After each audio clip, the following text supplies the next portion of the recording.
Yang kedua adalah mengenai kita bisa masuk ke kementerian yang lain. Ya. Jadi ini kan silakan saja didiskusikan. Apakah tentara harus alih status? Apakah tentara harus pensiun? Ya, jadi nggak usah diperdebatkan seperti ribut kanan kiri ke depan gitu, kayak kurang kerjaan. Ya. Ini banyak sekali pertanyaan kepada saya melalui WA yang saya itu khususnya dari teman-teman media ya. Jadi saya tidak bisa jawab satu persatu. Makanya pada kesempatan ini di kunjungan kerja saya di Puslapor, saya ingin menyampaikan supaya jawabannya bisa langsung ke semuanya. Ya. Jadi yang pertama, banyak pertanyaan tentang revisi undang-undang.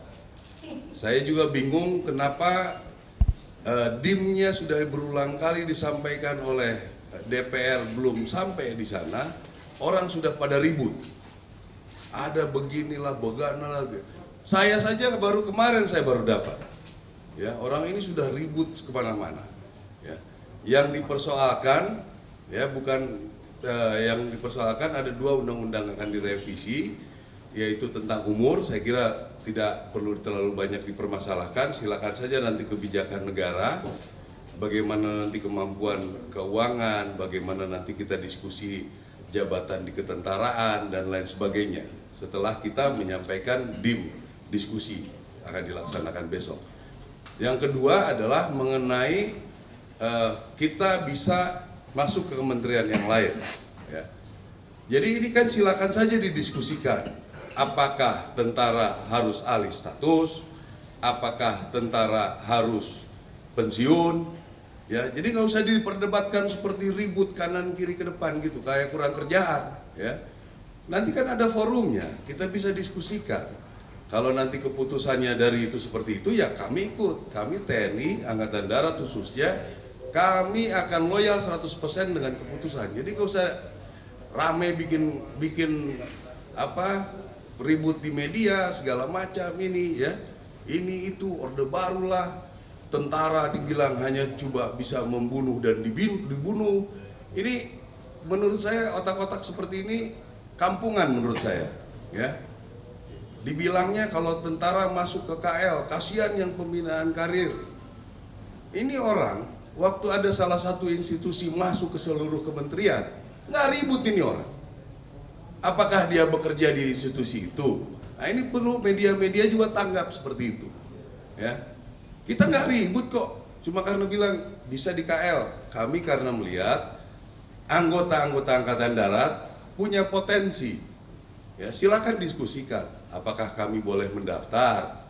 Ada sidangnya, ditentukan oleh presiden, silakan saja. Tapi jangan menyerang institusi. Ya, apalagi itu yang tadi saya bilang. Ada institusi yang masuk ke semua kementerian lembaga, dia nggak ribut, ya kan? Nggak ada omongan sama sekali. Jadi kita patut curiga ini. Dari mana dia? Agen asing kah? Apakah? Kita juga harus curiga dia ini seperti apa. Ya. Yang kedua, ngomongin tentang Letkol Teddy. Itu kan kewenangan Panglima, kewenangan saya. Ya. Ada orang yang sudah dianggap oleh Presiden bisa membantu, bisa mengkoordinasikan, kita kasih pangkat lebih tinggi. Apa masalahnya? Ya. Ada orang lah temennya tentara yang pernah di Papua. Siapa yang pernah di Papua? Berapa orang yang pernah penugasan Papua? Ya. Papua itu penugasan Papua yang bertempur betul itu mungkin nggak nyampe 5%. Yang lain di Papua pinggiran itu. Ya. Saya tahu percis. Jadi yang ribut-ribut kalau misalnya betul ada tentara yang komplain kenapa ini duluan dia yang bertempur nggak naik-naik. Saya pengen tahu orangnya siapa. Betul nggak dia pernah bertempur? Ya, cek betul. Pernah perang nggak dia? Ya, biasanya yang nggak pernah perang itu yang bacotnya terlalu banyak. Ya, jadi itu kewenangan Panglima TNI. Masa kita mau diintervensi terus? Kami sudah baik-baik loh, bekerja profesional. Kalau memang diputuskan seperti ini, ya kami ikut. Diputuskan seperti ini, kami ikut. Hak kami, ya kami juga kadang-kadang sudah tidak diperbolehkan untuk jalan, kita ikut. Ya, kita tidak mengikuti pemungutan suara nih. Hak kita nggak ada. Karena apa? Karena dianggap masih rawan. Ya, itu makanya membuat undang-undang kita harus punya sendiri. Ya, bukannya kami pengen enak. Apa enaknya? Apa untungnya dengan bikin undang-undang sendiri di kalangan militer ya? Apakah kami hebat bisa melindungi gitu? Kami juga tidak mau punya misalnya anggota penjahat, nggak mau. Kita hukum juga, nggak ada. Saya jamin, ya anggota-anggota misalnya ilegal, kita pasti hukum. Ya, jadi ini yang ingin saya sampaikan supaya pada rekan-rekan media ini nggak bisa 100 lebih itu nanya ke saya. Jempol saya udah bengkak ini jawabinnya. Ya, tentang revisi undang-undang, ikuti prosedur. Ya, inisiasi dari DPR.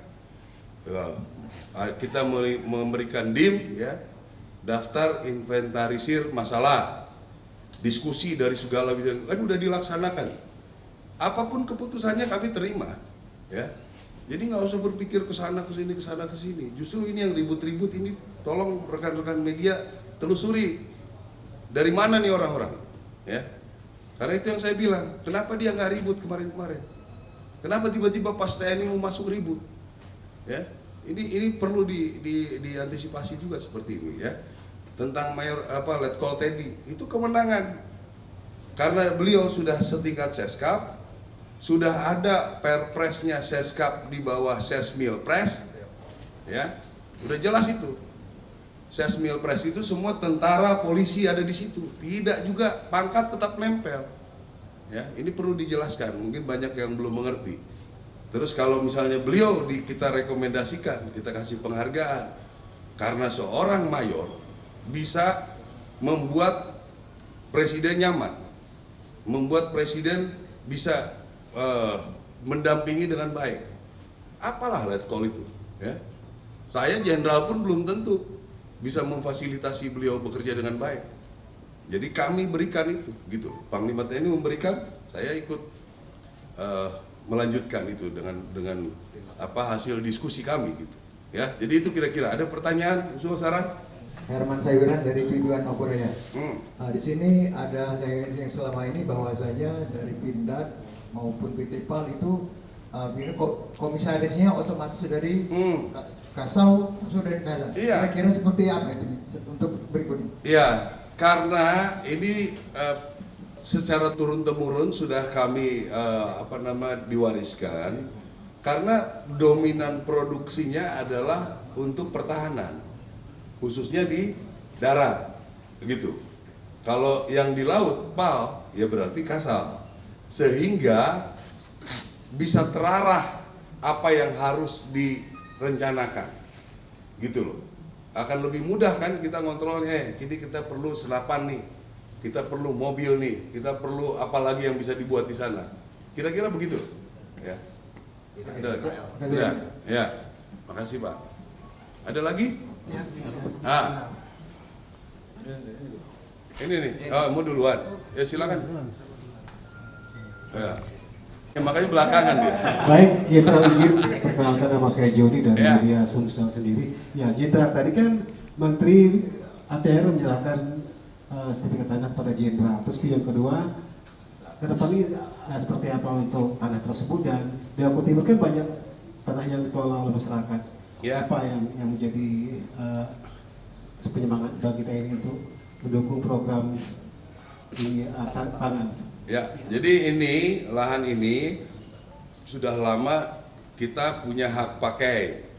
Ada 42.000 lebih di sini. Ini kita sudah declare sebagai daerah latihan pertempuran di sini. Dan ke depan kita sudah mulai bekerja sama dengan rencana ke depan ada Amerika, ada Singapura untuk betul-betul membuat lahan ini bisa maksimal dalam memfasilitasi latihan. Di antara sekian banyak ini, kita punya lahan-lahan yang memungkinkan dipakai untuk ketahanan pangan bersama dengan masyarakat. Nah, hal inilah yang membuat Menteri ATR ini, Menteri BPN ATR ini bisa memberikan haknya jelas, sehingga nanti prosedur penggunaannya lebih mudah, termasuk nanti di seluruh Indonesia yang berhubungan dengan Angkatan Darat akan diberikan legalitasnya, sehingga kita bisa meyakinkan masyarakat bekerja tanpa ada gangguan. Itu kira-kira kegiatan kita hari ini. Iya, artinya untuk lahan di PT Ibu sendiri cukup ya untuk mendukung program tahanan nasional. Ya, cukup mendukung lah. Ini kan yang sekarang sudah ada, sudah sekitar hampir 5.000-an hektar sudah berjalan. Mungkin nanti di pinggir-pinggir apakah bisa pohon buah atau apa segala macam kita bisa maksimalkan. Ya. Ada lagi? Iya, Pak Kasat, terkait penerapan sertifikat tanah elektronik bagi aset TNI itu gimana pandangannya Pak Kasat? Terus yang kedua, melihat program ini sebagai langkah positif untuk transparansi dan efisiensi dalam pengolahan aset TNI. Nah itu penjelasannya dari Pak Kasat. Ya itu lebih senang kita kalau udah elektronik, digital, jadi nggak bisa hilang lagi nanti. Ya, kalau kertas kan ada lagi yang buat, kalau digital sudah sulit kita dimain-mainkan. Ya, jadi ya mudah-mudahan ini bisa dipercepat, digitalkan punya kita. Sebetulnya kita sudah mulai. Ini waktu dan Kodiklat di Kodam Jaya sudah kita buat digital. Jadi nggak bisa kemana-mana lagi tuh tanah-tanah kita. Ya. Oke, cukup? Ya? Udah?